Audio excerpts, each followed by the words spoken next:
A three-star general named William Caldwell, who was in charge of training Afghan troops, gave orders for members of the United States military to target visiting senators with a tactic called information operations, or PSYOPs. The point of PSYOPs is to try and get into the target's head and lead the target to a conclusion you desire. In this case, the military wanted senators to spend more money on the military. But why would the military have to resort to information operations tactics to get senators to spend even more money on them? With us now, our insider at the Department of Defense, the man whose book the Pentagon banned, Colonel Anthony Shaffer. Colonel, welcome here. I have to tell you, I thought of you when I read this story, but it almost seemed like it was a novel. And then one of our producers reached out to you, and I think you said, correct me if I'm wrong, you were once asked to do this when you were in military intelligence. So question, does the military use psychological techniques on visiting American dignitaries to turn them around toward the military view of things? Well, the simple and both ethical and legal answer is no, they should not. The problem is, in this case, Judge, that the appearance is someone directed this Lieutenant Colonel Holmes to do that. And for your viewers to understand basically what this is all about, I would encourage them to Google an operation called Operation Bodyguard. It was a deception campaign used in World War II to throw the Germans off where we were landing on D-Day, June 6, 1944. Right. The idea was double cross. It was run by the Double Cross Committee, XX, because it was all about throwing someone's thinking off and manipulating that process. That's what information operations are all about. And in this case, in my case, in 2001, I was actually called to the National Security Council twice to discuss just the potential of an operation that we were running having the inadvertent effect of trying to lobby or manipulate the thinking of Congress. So I can tell you in 2001, this was... What would the military do? Give us some examples of what they would do in order to turn around the thinking of a senator visiting them who perhaps thought, these guys have had enough money, it's time for them to come home. What psychological techniques would they use to change this senator's mind? They may not... Changing people's minds is a difficult thing. I think they want to reinforce things. Don't forget, reinforcement is a valid form of messaging. So what I think they wanted to do is reinforce. And then they were probably trying to get to a secondary audience. This is where these immediate folks they're talking to become the primary, but then there's a secondary, the American people, which then tells me they were trying to get the message through these guys out to the American people, which goes back to Vietnam and the Daniel Ellsberg things regarding that. So what can happen is several things. Some things are classified I cannot get into. But little things like something called neuro-linguistic programming, where you look at someone, how they take in information. This is all scientifically based, Judge. This is all psychology. And you try to figure out how to manipulate how they handle information. Okay, last question, because we have to go. Yeah. Was your colleague, was the colonel who revealed this and refused to do it, right to refuse to do it? Or should he have gone along with what he says was General Caldwell's order? Well, first I think he was right to report it to his chain of command. But with that said then, what happened to him happened to me on Able Danger several years ago, where all of a sudden you become the focus. Even you're trying to say, hey, this isn't right, he became the focus. So I think he should have done everything in his power to point it out to his leadership and say this is not the proper or legal use of my activities, my team or me activities. Unfortunately for him, I think he got the short end of the stick. All right, we'll have you back with more on this. Colonel Shaffer, thanks for joining us. Thank you, Judge. More than 700 employers and unions have been granted waivers from Obamacare. So why can't governors of cash-strapped states be granted waivers from Medicaid? My freedom fighters weigh in on that. And the budget battle happening on Capitol Hill next. Could a last-minute budget deal in Congress prevent a government shutdown? At least for now. It appears Republicans and Democrats are close to a deal that would avoid a government shutdown this Friday. Tomorrow, House Republicans will begin to debate a bill that would keep the government open for 2 more weeks. Big deal, 2 weeks, while cutting $4 billion in spending. And Senate Democrats are indicating they'll accept the Republican proposal.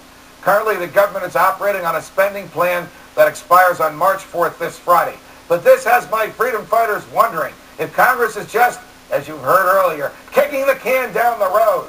Joining me now, our Fox Business anchor and my colleague, Lori Rothman, Occidental College political science professor Carolyn Heldman, and Loyola University economics professor Dan D'Amico. Carolyn, to you first. What do the Democrats think?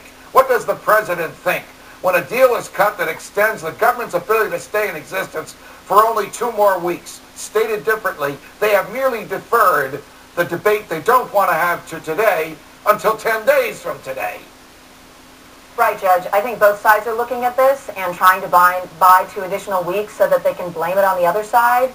I think actually it will make a government shutdown more likely because the $4 billion that they will agree on will be things that they already agree on, so it will be even more difficult to get a compromise in 2 weeks. You know, Dan, I don't remember the rate at which the government spends money. I'm sure it's far more than $4 billion in 2 weeks. But can they actually affect what's going to happen in the next 2 weeks with what they agreed to this week on the floor of the Congress? Aren't these bills that have already come in and checks that have to go out? Isn't this $4 billion, as minuscule and inconsequential as it is, basically a facade? When you or I or voters hear numbers like $4 billion, it sounds like a tremendous amount of money, but it's probably more like weeding in the Amazon for a day. Instead, what we've got is a question of scope of government rather than size. What we need to really think about is less about who's spending and what they're spending it on, and more about what arenas the government is actually involved in. And that's a matter of constitutional craftsmanship much more than it is about partisan politics. Lori, what does the business community think of this? I mean, big business really plans its expenditures years in advance.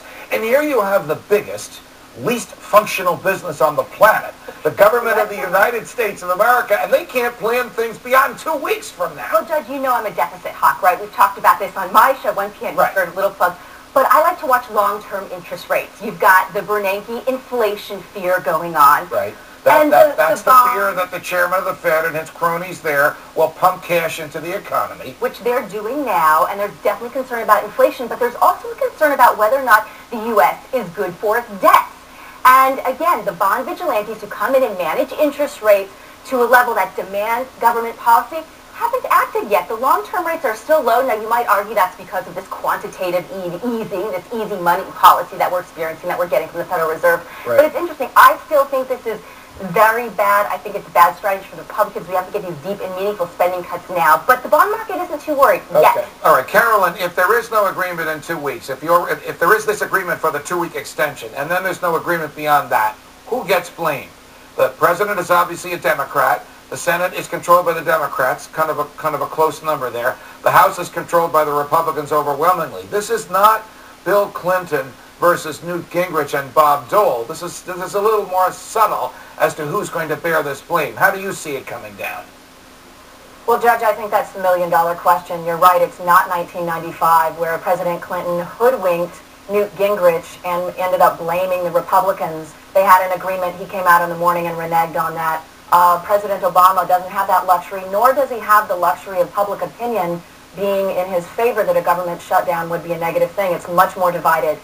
So I think it's anyone's game, and I do believe that that's why they want to buy 2 weeks, so the Republicans can point fingers and the Democrats can point fingers. All right, so with our cash, they're pointing political fingers. Switching gears, guys, this is important because governors of cash-strapped states are trying to get their fiscal houses in order by reining in Medicaid. They're actually trying to do this now while they're in Washington. Medicaid is, of course, funded by both the states and the federal government. It provides health coverage to low-income families.